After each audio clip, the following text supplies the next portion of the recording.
గణపతయే నమః. మహా కాణిపాక మందు బావిలోన ఉడితివయ్యా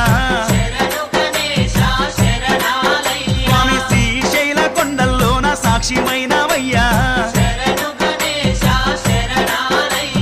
పూజల స్వామి వందనాలు గణపయ్య, ఆ పదమొక్కుల వాడ మూషిక వాహనమెక్కి రావయ్యా.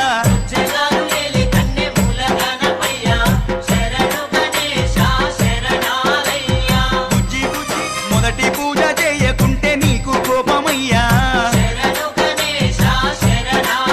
స్వామి, ముప్పు తిప్పాలెన్నో పెట్టి మురిసిపోతావయ్యా.